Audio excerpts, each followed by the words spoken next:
Hello student, welcome to my YouTube channel GOVT.English।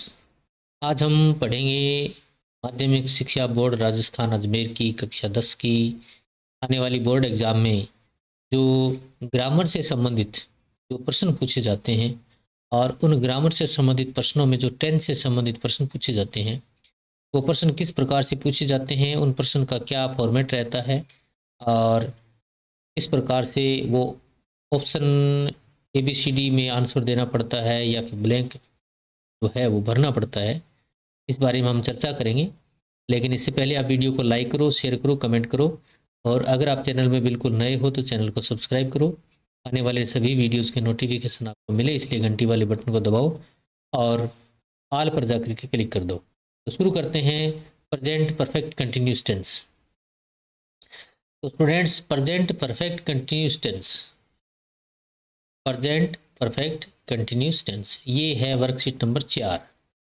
तो present perfect continuous tense से संबंधित एक विस्तृत वीडियो मैंने यूट्यूब चैनल GOVT.English में पहले से अपलोड कर दिया गया है और उस वीडियो में आप देख सकते हैं विस्तृत जानकारी के लिए। और हम यहाँ केवल एक वर्कशीट लेकर के आए हैं आप लोगों की हेल्प के लिए कि अगर आपकी बोर्ड के एग्ज़ाम में प्रेजेंट परफेक्ट कंटिन्यूस से संबंधित अगर सेंटेंस आता है तो वो किस तरीके से आता है। तो शुरू करते हैं। पहला वाक्य है जैसा he computer for 5 months and he hasn't learned much yet.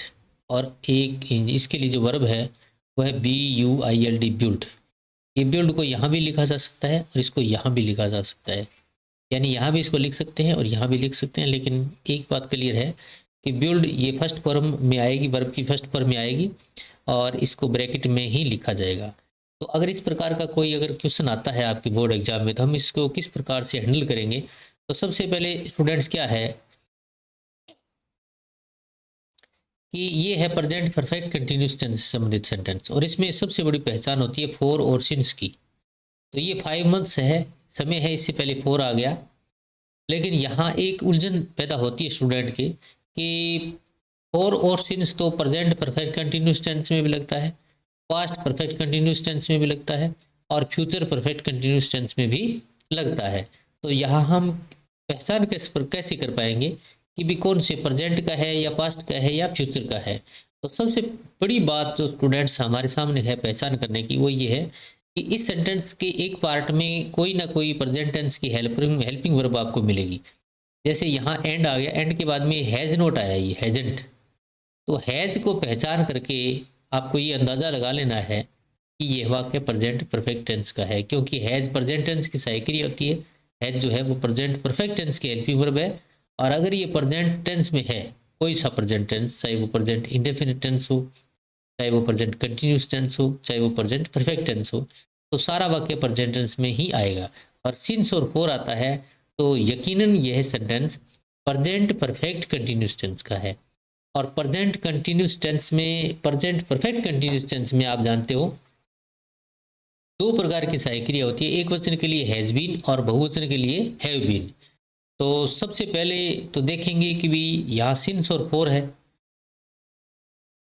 समय से पहले, और उसके बाद देखेंगे भी सेंटेंस में कहीं भी ऐसा कोई सेंटेंस में कोई ऐसा कोई वर्ड या कोई ऐसा कोई निशान, ऐसा कोई हेल्पिंग वर्ब वगैरह जो हमें बता दे भी ये प्रेजेंट है, पास्ट है या फ्यूचर है, तो हम डिसाइड करेंगे हैज़ बीन या हैव बीन। यानी जैसे हैज़ है तो हैज़ का मतलब प्रेजेंट परफेक्ट टेंस और सेंटेंस आ गया प्रेजेंट टेंस, तो कर्ता के अनुसार हैज़ बीन या हैव बीन लगाएंगे, क्योंकि हैड बीन तो होती है वो पास्ट की टेंस की होती है, ठीक है, इसको नहीं लगाएंगे। और दूसरा देखो आप ये जो करता है वो एक वचन है, एक वचन कर्ता में लगता है हैज़ बीन, तो हैज़ यहाँ भी है और यहाँ भी है। तो हैज़ है अकेला, लेकिन फॉर और सिंस आता है तो हैज़ बीन वाला लगेगा, हैज़ बीन बिल्डिंग। ओके, तो यह सही रहेगा इसके लिए। दूसरा सेंटेंस है students, I am sorry to keep you waiting.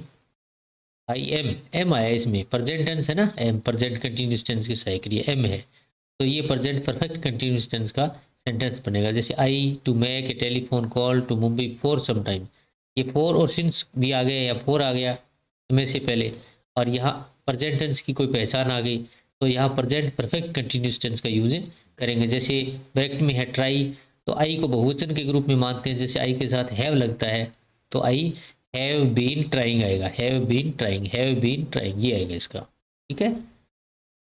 तीसरा है Radha very hard for last 2 days. अगर इस प्रकार का कोई सेंटेंस आता है जिसमें कोई पहचान नहीं है कि ये पास्ट से संबंधित है, प्रेजेंट से संबंधित है या फिर फ्यूचर से संबंधित है, तो स्टूडेंट्स अगर आपको इस प्रकार का सेंटेंस अगर आपके एग्जाम में आता है तो निश्चित रूप से जो ऑप्शन आपको दिए होंगे ए बी सी डी में, उसमें आपको उलझाने वाले ऑप्शन बिल्कुल नहीं होंगे।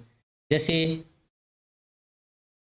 समय से पहले 4 है, ठीक है, समय से पहले क्या है 4 है, तो 4 है तो हैव बीन या हैव बीन या हैज़ बीन या हैड बीन आएगा। तो देखो हैज़ बीन आ गया, हैव बीन आ गया, ये हैज़ वर्कड आया, ये कभी नहीं आएगा क्योंकि इसमें हैज़ बीन वाला आएगा, इज वर्किंग कभी नहीं आएगा। ठीक है, इसमें से और इसमें से आएगा, इसमें से यानी ए में से और बी में से आएगा, तो हम डिसाइड करेंगे कि सब्जेक्ट एक वचन है या बहुवचन। सब्जेक्ट एक वचन है तो हैज़ बीन आएगा। ओके।